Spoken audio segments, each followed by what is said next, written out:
It is May 25th, 2022, and we are at the Tiffin-Seneca Public Library interviewing JoAnne Schiefer, who has worked at the library for 31 and a half years, and she is retiring as the Technical Services Manager. So our first question, you're originally from the Pittsburgh area. How did you end up in Tiffin? I ended up in Tiffin because of this job. Okay. When I graduated from Clarion with my MSLS, Gary and I decided that we wanted to move back to Bowling Green. So that's where we lived, and I started job hunting. And at that time, it was really hard there were no jobs. So I just started sending out blind letters to places, and I sent a letter to Heidelberg, and I sent a letter here. So one day I got a phone call, and they said, "Oh, we have a job, but it will be in 2 different places. It'll be part-time at Heidelberg and part-time here at this library." So I came for an interview, and I interviewed at Heidelberg in the morning and here in the afternoon. And they said, "This is what we want you here for." For Heidelberg, they wanted me for reference, but here they wanted me to work on the retrospective, the conversion project, which was taking all of the items in the card catalog and entering those into a computer program called Bibliophile. And we took them from the card catalog record to an electronic record. So how long did that take? That took maybe 2.5, 3 years. Wow. It took a long time because we had to do the entire library. And was other people helping you do that, or you were pretty much the sole? Oh, no. Karen Culp at the time was the technical services manager of what we had of technical services. She was called the head of cataloging, and Charlene Hauk was hired also for that project, and they were working before I got here, and then they decided they needed more time on the project, so they hired another person, which was me. Okay. So then at that time we had 1 computer for 3 people, so we had to rotate our schedules so that we weren't all there at the same time. Wow. So then the Heidelberg portion, can you explain that a little bit more? Heidelberg, I was mostly there for the reference department. I just did things for reference. I did weeding, and when the director who did the cataloging was on vacation, I got to do some of the cataloging since I did that here. So cataloging is a big portion of your job as technical services manager. Mm-hmm. So was that, when you were doing the cataloging, was that the defining moment when you knew you wanted to catalog or be a librarian, or how did that all come about? How I wanted to be a cataloger or a librarian? Well, a librarian first, and then cataloging specifically. I think I decided I wanted to be a librarian when I was at Penn State, and I had a work-study job in the library. And I realized it's like, you have all this information at your fingertips. How many people realize this and know this? I mean, you have to make a decision on something, so why don't you go and look it up and gather some facts and get some information to help you make a decision. So that's pretty much when I decided this is what I wanted to do. So how did you even decide then to get a work study in the library? I mean, it sounds like if it wasn't for the work study, your path could have taken a different course. I was just told that's where they needed people. Oh. Because first they had a position in the administration building, which I thought, oh, that's going to be cool, because this building was the old TB hospital. Mm. And I thought it would be cool to work in there. But then they said, no, they really need somebody at the library, so would you want to go over there? So I just said, yes, definitely. And what year were you in? Was that when you were a freshman or a sophomore? I was a freshman. It was 1975. And what did you major in? Actually, I majored in business logistics. Wow. because there was no library program at Penn State, and I thought I have to have a major that I can get a job. Mm-hmm. So that's why I went into the business area. So you mentioned that you got your MSLS. So what does that stand for? Master of Science in Library Science. And you got that at Bowling Green No, University? at Clarion University of In Pennsylvania. Pennsylvania. So how did you get from Clarion, Pennsylvania to Bowling Green? Well, Bowling Green came first. Okay. I went to Bowling Green. When I graduated from Penn State, that was another hard time of getting a job. So I had a friend who was going to Bowling Green for the PhD program, and she said, I was reading a lot of King Arthur books and doing all of these things, and she said, this is a really cool project. You should come here and talk to the people in the popular culture department. Oh, there. Okay. So I went there and I talked with them, and they said, it does sound like a really cool project. If you want to come on, we'll, apply.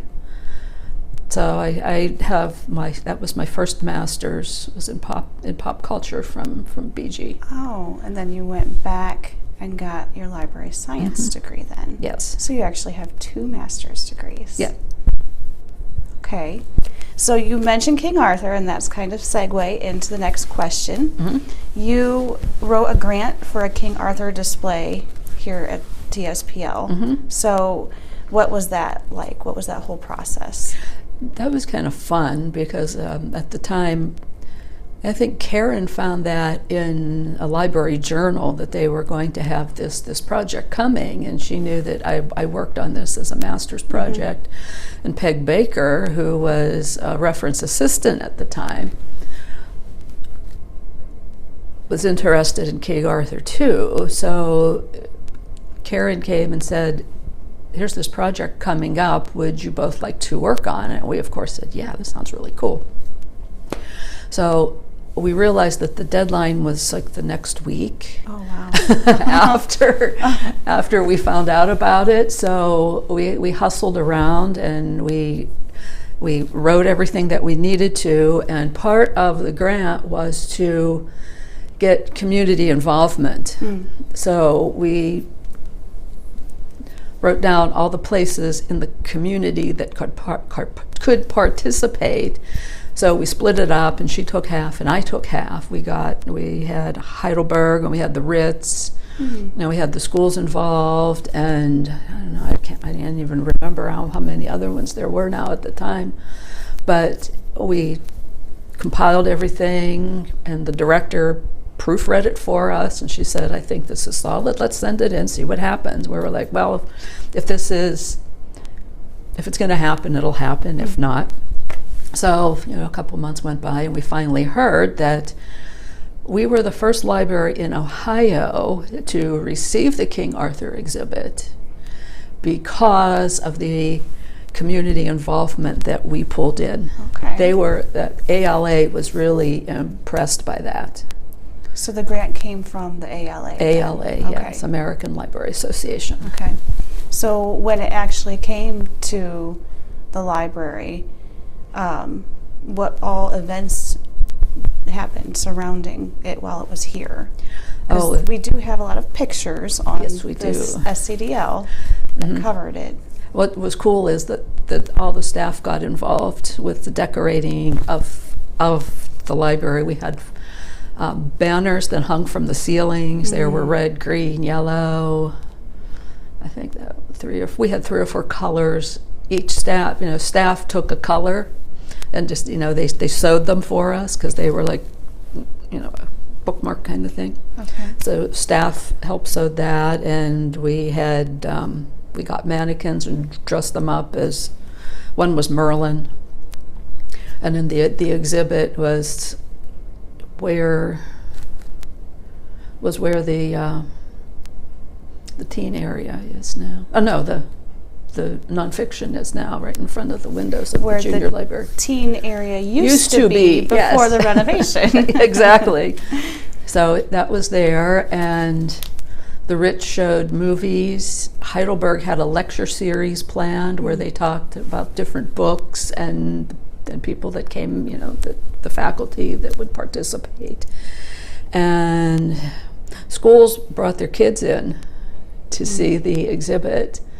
And Peg and I would take turns talking about the exhibit and about King Arthur, and then we had the display cases at the time, so we had those filled with King Arthur things. And I brought my posters and everything in that I had, and it was kind of fun because you could see the kids were kind of excited because they would ask a lot of questions because we had a picture up of a dog dressed in armor. Oh. They would say, "Why is a dog dressed in armor?" And I said, well, sometimes a lot of this was ceremonial, that they would just wear this just in a parade or something. Maybe that's what the dog was for. I said, but dogs sometimes were used in boar hunting. So maybe it was a protection for the dog against that. And they were saying, "Oh, I never thought of that. That is so cool." So you seem to really like history. Oh, yes. And another grant that you helped with for the library was getting the SCDL started and getting us a scanner and a camera. So do you want to explain the process behind getting all that started? Well, that's interesting because Karen realized that a lot of people were using our high school yearbook collection, which is Columbian and Calvert. And we noticed that there was a lot of vandalism done to the books. And we have some really, really old ones from the early 1900s. We didn't want those damaged. So she thought, well, why can't we send these away and have them digitized so at least, we can keep our copies the way they are, and then if anything further happens to them. And this was about what year range? This was about 2008. Okay. That's when Karen was the director of the library. So at the time I knew Alan Gray, who was the director of Norweld, and in the past he had classes on how to write a grant. So I asked him, I said, we haven't had one in a while. Do you think you could schedule another one? This is a project that we have in mind. And he said, oh, sure, let me see what I can do. So about a week later, he calls back and he said, I had a better idea. And he said, what I'm going to do is there are other libraries that are interested in this. He said, there are 12 of you, actually. And he all said, public libraries? All public. Okay. So he said, I am going to write a grant from Norweld that will include all 12 libraries, and you will get a computer, you'll get 2 monitors, you'll get a scanner, and at the time we had this huge external hard drive. We were supposed to save all our stuff and send to OHC and places. Ours ended up being broken during the mail one time. Oh no. It came back and it was all you could hear parts. Yeah, parts, and they're jiggling around. And so he wrote the grant, and the grant also included 1 camera. And Alan said he wanted us to get the camera, but somehow Findlay ended up getting it. So we ended up with a scanner and a new computer, and we had to set up for this. And then as part of the grant, since Findlay had the camera, we could send our items to Findlay.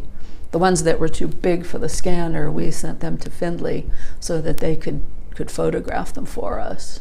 And then they would send those straight to OHC to be loaded into the queue. Into the Ohio Memory Project. Into Ohio and Memory. That had already existed for a time. That already existed, but that was part of the grant. That our grant covered the dues for Ohio Memory and any technical help that we needed. So did you ever think at the time that when you got the grant that this whole digitization project for T-SPL would bloom as big as it has now in 2022? Well, I thought that it would grow, but I didn't really see it taking off until after we had most of the yearbooks done. Because at one point, we did the yearbooks first, and while they were out at Findlay being photographed, when to do our training, the people from OHC came and they said, well, you need another project to work on while they're doing this. So I said, oh, we have the junior home. So I brought back the box of the junior home, and we started working on that, because I know a lot of the junior home kids would come in and they wanted to see the things, and we thought, why not put those online too, so they can see them from their homes, because they were getting older. And maybe living out of state. Yes, a lot of them did live out of state, but they would always come back on Labor Day for their reunion. Okay. And that went really well. And at one point in time, there was a man called the librarian from California, and he said, I'm starting a restaurant here, and I'm from Tiffin, and I want to include pictures of Tiffin. So at that time, in California. In California. Wow. And he wanted that to be the theme. So he wanted to know if we had anything that we could send him. And I said, well, we have some of our history books were already online. There was a souvenir book with just pictures of Tiffin. And I said, if you're near a computer, we can look at them right now. And he goes, oh, okay, yeah, fine. So he looked and he goes, this is exactly what I wanted. So I said, we don't have to send you anything. They're already there, and they're there for you to use. So take whatever you want. So then, at what point did you start taking in items from other places, like either on loan or people donating stuff to digitize?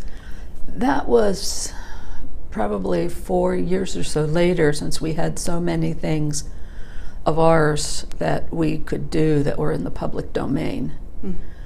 So once we started finishing those, then we started reaching out. Well, the first place I reached out to was St. John's UCC, because I know that they had confirmation photos back into the 1800s. And they wanted to have them digitized, but they didn't know how to go about doing that. And I said, well, we have this project. As long as you allow us to put them on our digital library, we will do this for you for free, and you will get a digital copy of your photos. So that way you will have them, we'll have a backup of them, and there'll be a backup of them at OHC. And they said, sure, go right ahead. So they immediately signed off on the permission form, and that was the first one we did. And then from there, then we started doing Throwback Thursday. So that got the word out a little more to people.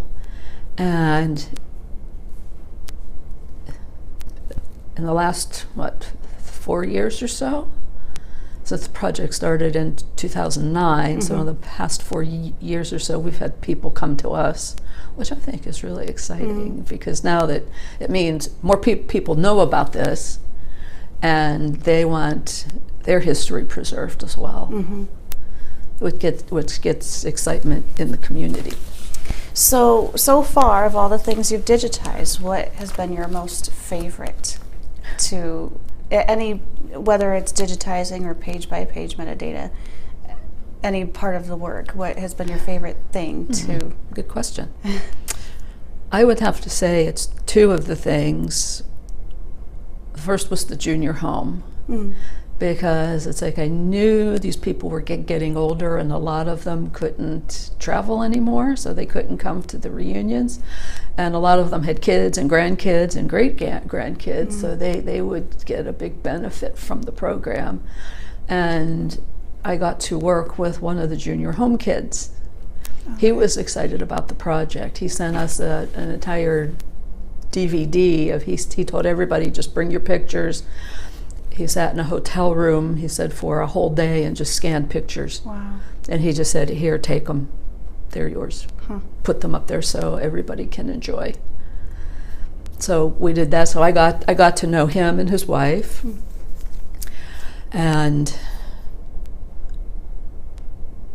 we're still working on those. But the second project was the naturalization records. Yeah. It was interesting to me just going into the building where they were storing these, just to see that old building before it was demolished. And finding those, it's like, wow, look, here's all these things. They're sitting in a closet. What good are these things doing people if nobody can get a hold of them? It was like you were on a treasure hunt without realizing it. I know. And it's you kind found of like treasure. You kind of feel like Indiana Jones or something. It's like, whoo. And when they said, yeah, we want to do this, but Jenny Newman, not Jenny Newman. I can't think of her last name. Isn't this horrible? Solomon? No. She was the law librarian. Oh, Bowen. Jenny Bowen, thank you. Yes, Jenny Bowen. I talked to her about the project, and then she got excited. So she contacted the people, and we had, I don't know how many meetings at Fat Cakes over lunch talking about the project, and then we had to narrow the project and take it to her library board, and we had to take it to here. And we finally narrowed everything down to just, well, we'll do the probate court records. And then we asked we met with the ladies from the probate court, and we said, well, we found these upstairs in the closet. And they said, okay, fine, go ahead. So I did the permission slip, they approved it. And I said, well, as we're doing these, keep in mind the next project you have in mind for us that you would like us to do. And they said, oh, we don't even have to think about it. It's the birth and death records. So that got us started just doing these things. And did we have a camera at that point? We had a camera at that point, Okay. yes. Because we have used the camera on some of the bigger items. Right. So we've talked a lot about the digitization side. So let's switch back to cataloging, because I know that cataloging has changed a lot over the years that you've been a librarian. And one thing that comes to mind is a project where you joined SEO. Oh, yes. Yeah. Do you want to explain that process? Well, to join SEO, we realized that the future of library was in a consortium. And we were looking at SEO and we were looking at CleaveNet to see which one would best suit our needs. And we decided on SEO because it was affiliated with the State Library of Ohio. Okay. And we thought that that would be the best choice. So this again happened in 2009. You were busy that year. We were really busy that year. And we joined, and SEO people came here, and we did a tour of the building, and we showed them everything that we had and the collections that we had so that we could get the collection codes and all the things set up. And we found out that because of the computer system, the ILS that we had before that one, which was Spidus from Australia, that they had a strange barcode system, that they had a barcode, but the last digit on the barcode was called the check digit. And every time that was scanned, the check digit got lopped off. So we had a lot of problem with barcodes. And they said, you can't use these. We can't convert them for you because they're missing that last digit on all of your barcodes. So we had to re-barcode all of the items in the library. We had to re-barcode all of the patron cards. Oh, the patron cards too. We had to do those too because they all followed the same format. Okay. Which is why I have all those papers of barcode formats that I gave you. So that when you need to order them, you know what to order. So you've done a lot of collaboration over the years with the community and library consortiums. But what would you say is your biggest accomplishment in your entire 30 years here? If you could narrow it down to one, because you've accomplished quite a bit. I always like to say I always call it my dubious achievement. Was becoming the manager of the computer department. Really? Yes. Yeah, that happened like 1994, 93 or 94. And when I first started here, there were 3 computers in the building. Oh. When I came in, they were working on the conversion project, so we added another computer so that we could get twice the amount of work done. And one day we were doing something, and I was helping somebody with DOS, disk operating system.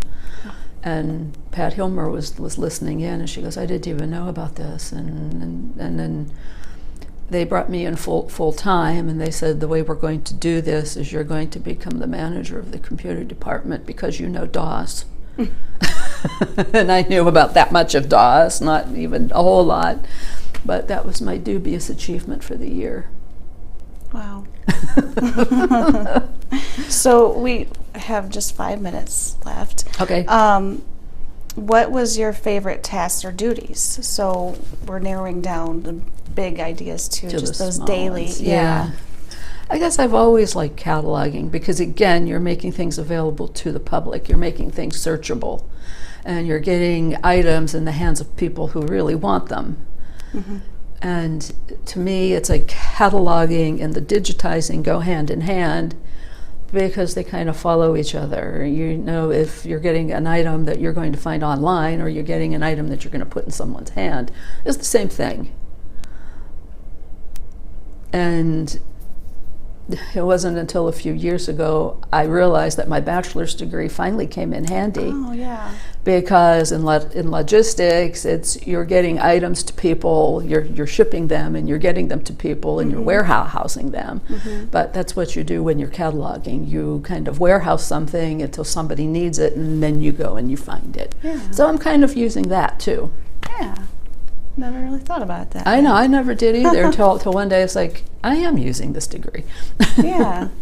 So did you just want to maybe say really quick any big plans you have for retirement?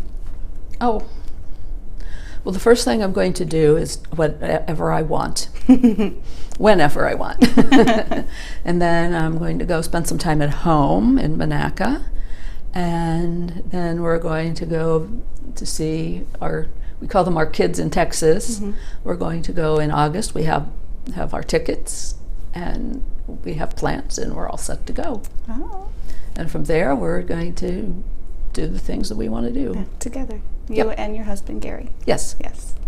Well, we wish you the best of luck. Thank you. And thank you for letting us interview you today.